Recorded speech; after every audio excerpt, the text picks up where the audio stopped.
Good day. This is David Boyd, and I'm an enrollment advisor here at Pearson. And for my first assignment, I am essentially going to talk about how to engage students on your first call. The purpose of this is to basically establish a rapport with the students, to introduce yourself, to begin the process of doing some fact finding and getting information from the student with the outcome that eventually they will make the decision, they will commit to the process, and then we're also going to touch a little bit upon how to handle objections. First of all, are objections really objections, or are they actually certain situations in which the student has additional questions, and it's our job here to address them properly. So without further ado, let's go ahead and get started. So purpose and outcome. The purpose of this call is to initially introduce yourself. Give your title, the school that you represent, and the program. And then I like to say that you're setting parameters going forward when you establish the purpose of this call, which I call the ABCDs. The A stands for active listening.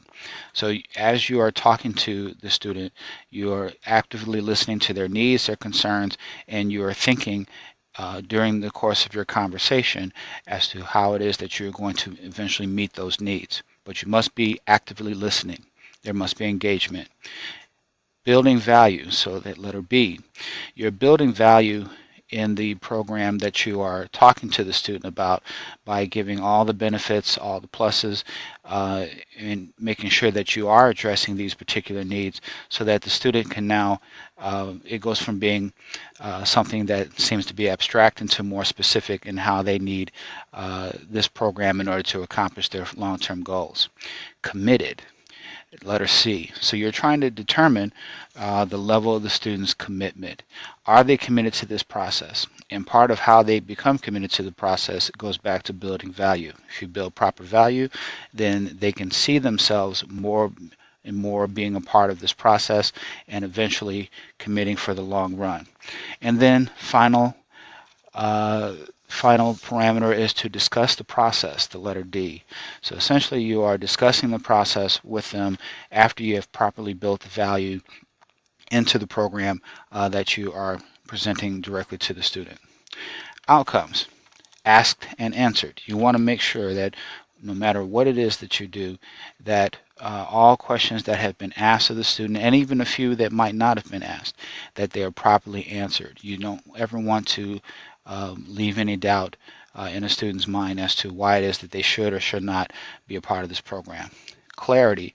They must be particularly aware of what it is that they're getting themselves into. The nuts and bolts, the nitty gritty. They need to understand with clarity why it is that they are doing this, what the potential outcomes are, and hopefully how this can help them in the future. Ownership. You want to make sure that every student has some sort of ownership in the process. So it's almost like buying a car. You want to make sure that when they get in that car that they feel the steering wheel, that the seats are comfortable, and the more that the student can identify themselves with that particular car, then they can definitely take it off the lot. We want to make sure that that is the same type of outcome that they're getting from this. Expectations. How many hours are they going to have to study a week? How much are the costs going to be? What are the grade point averages? These are all things that you need to properly set from the very beginning. Professionalism and integrity. I can't say enough about that. During this entire process, you don't want to make it seem as if you are being just a salesman and trying to push something on someone else. You are enhancing that student's life.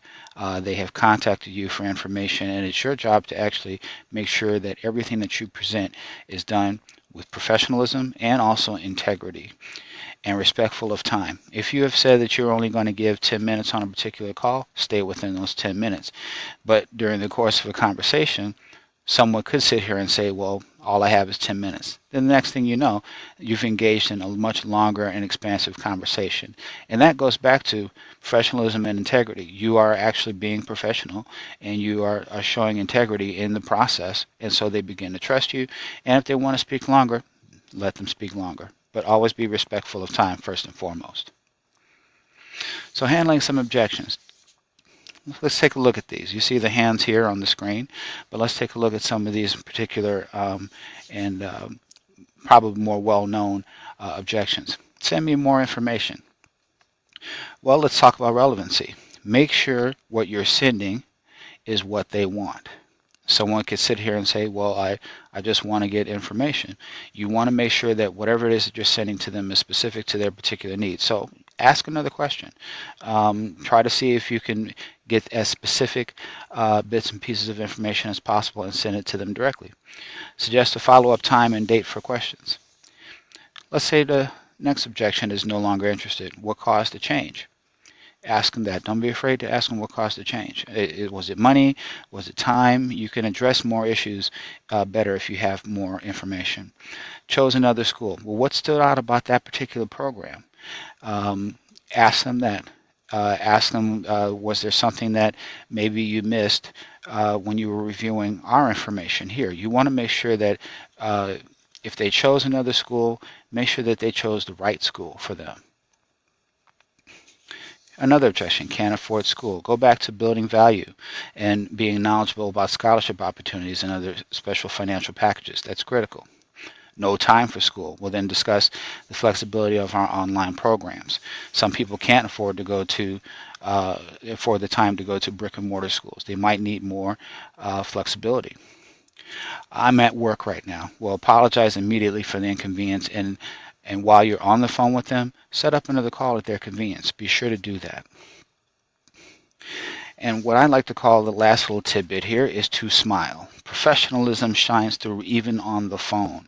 So if you're on the phone with a student and you're speaking to them directly, they can tell whether or not you're having a good day or a bad day. So you want to make sure that you can smile even while you're on the phone with them. Integrity is everything. I've said that before. I don't think I need to say anything else. People can hear when you're disingenuous. Goes back to being professional on the phone. If they think that you're not concerned, it's going to come through in your voice. You're helping them to invest in themselves. That is very, very important. A lot of people don't see the point of education, or they might see the obstacles before they see the benefits. It's your job to make sure that they understand that they are investing in their future. Don't sell degrees, build value. Very critical. Don't sell degrees, build value. You're actually building value in the program that you're talking about. So make sure that you do that and keep your word. If you promise 10 minutes, give them 10 minutes. If you say that you're going to send something to that student, send it to the student. If you say you're going to be committed, be committed. All right? With that being said, that comes to the end of this presentation. I hope you enjoyed it, and please feel free to ask questions. Thank you.